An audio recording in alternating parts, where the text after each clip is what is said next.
नमस्कार, बिहार तक में आपका स्वागत है और मैं हूं सुजीत। बिहार की राजनीति में एक नया अध्याय शुरू होने जा रहा है और ये नया अध्याय होगा प्रतिशोध का, बदले की राजनीति। वो मैं इसलिए कह रहा हूं कि पिछले कुछ दिनों में जो कुछ भी घटा है बिहार की राजनीति में, वह कहीं न कहीं इस ओर इशारा कर रही है। विश्वास मत के दौरान जो कुछ भी हुआ उसको लेकर सत्ता पक्ष कितनी आक्रामक है ये तो आप देख ही रहे हैं। दूसरी तरफ जो विपक्ष है वो भी एक तरीके से पीछे हटने को तैयार नहीं है।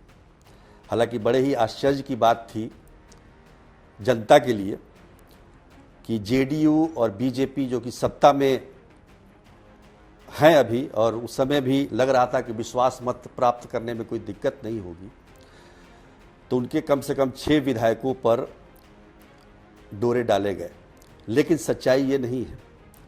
सच्चाई हम आपको बताते हैं, केवल 6 नहीं बल्कि 14 विधायकों पर डोरे डाले गए थे, 7 जेडीयू के और 7 बीजेपी के। देखिए आंकड़ा कितना स्पष्ट तौर पर निर्धारित किया गया था, इसका अंदाज़ा इस बात को लगाया जा सकता है कि 243 की विधानसभा में 14 विधायक अगर नहीं आते हैं तो संख्या घट के हो जाती है 229। तब 115 विधायक जिसके पास होते उनकी सरकार बन जाती या उनके अध्यक्ष विधानसभा में विराजमान होते। लेकिन ऐसा हुआ नहीं। ऐसा क्यों नहीं हुआ इसके बारे में विस्तृत जानकारी हम देंगे।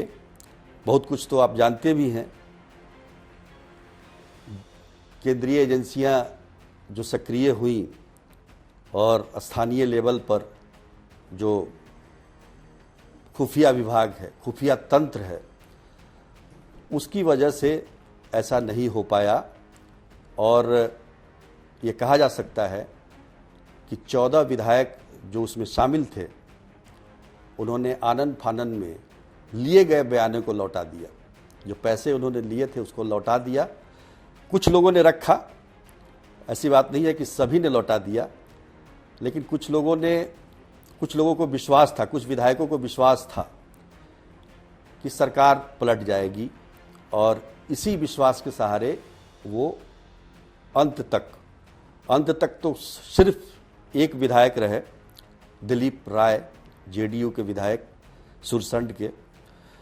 अब उनका क्या होगा ये कहना मुश्किल है, लेकिन बाकी जो अन्य विधायक थे वो धीरे धीरे आ गए। जैसे 2 विधायक सुदर्शन और मनोज यादव को रात में ही उनको लाया गया एक रिसोर्ट से खोज के।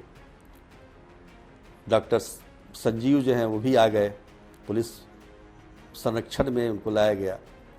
बीमा भारती के बारे में पता है आपको कि उनके बेटे और उनके पति को विभिन्न केसों में गिरफ्तार कर लिया गया। उसी प्रकार मिश्री लाल यादव बीजेपी के विधायक, उन पर दरभंगा के पचाड़ी मठ का जमीन हथियाने का भी बड़ा आरोप है।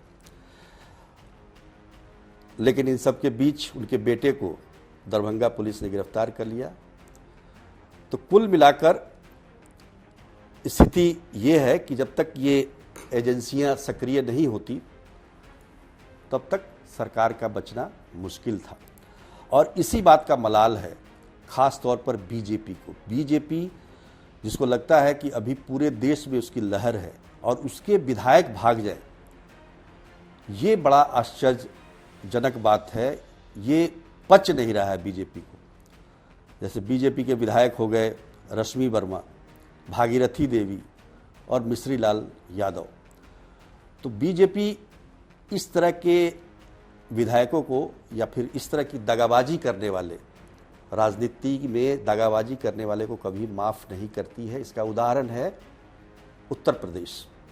और ठीक उसी तर्ज पर बिहार में भी सरकार ने कमर कस ली। अब जो विधायकों के खरीद फरोख्त का मामला जो है उसकी जांच आर्थिक अपराध इकाई कर रही है। बाकी किस प्रकार से इन विधायकों को कमज़ोर किया जाए, या फिर टिकट तो खैर मिलने का सवाल नहीं रहा, लेकिन इनकी सामाजिक जो प्रतिष्ठा है, उनके जो आसपास के जो लोग हैं, उन पर किस तरह से शिकंजा कसा जाए, इसकी भी तैयारी है। तो इस बार ये नहीं होने वाला। अब तक बिहार में क्या होता था, आप देखिए 15 साल तक बिहार में लालू प्रसाद यादव और श्रीमती राबड़ी देवी का राज्य था, और जब सत्ता बदली, नीतीश कुमार आए, तो उस समय ऐसा लग रहा था कि पिछली सरकार ने कुछ गलतियां की होगी, उसकी जांच होगी, लेकिन ऐसा हुआ नहीं। आपने देखा होगा। इसी प्रकार केंद्र की सरकार को भी देख लीजिए। यूपीए की सरकार के बाद बीजेपी की सरकार आई, बहुत सारी बातें हुई। राहुल गांधी जेल जाएंगे, रॉबर्ट वाड्रा जेल जाएंगे, लेकिन ऐसा कुछ हुआ नहीं।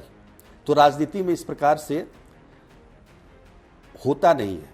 अब बोला जरूर जाता है कि कार्रवाई करेंगे, लेकिन इस बार चूंकि प्रतिष्ठा का सवाल है, और ख़ासतौर पर बीजेपी की प्रतिष्ठा का, क्योंकि पूरे देश में लोग मान रहे हैं कि बीजेपी की लहर है, राम लहर है, और उस बीच से विधायक अगर इस तरह से कन्नी काटते हैं तो निश्चित तौर पर ये एक बड़ा झटका था बीजेपी के लिए। खैर, ये तो हुई खरीद फरोख्त की बात, जिसकी जांच चल रही है।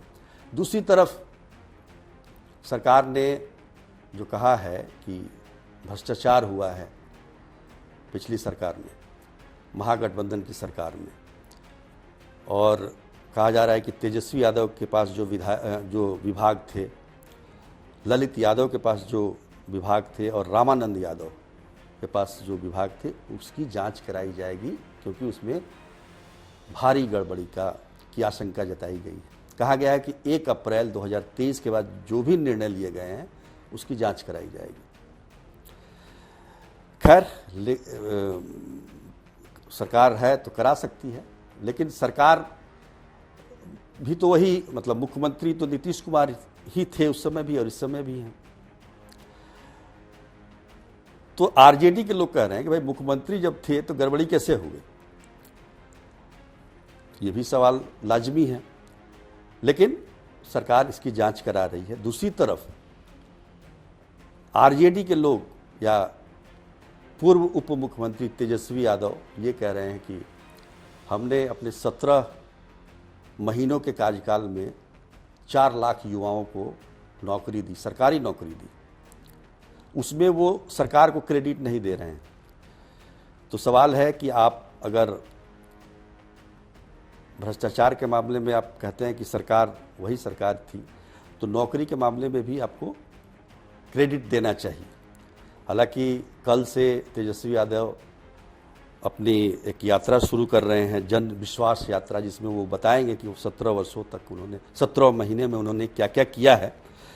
तो कुल मिलाकर जो स्थिति है वो बदले की भावना स्पष्ट नज़र आ रही है। हालांकि राजनीति में एकदम से बदला लेने का प्रचलन नहीं है, फिर भी ये नई किस्म की राजनीति है, ये बिहार के नए अध्याय की राजनीति है।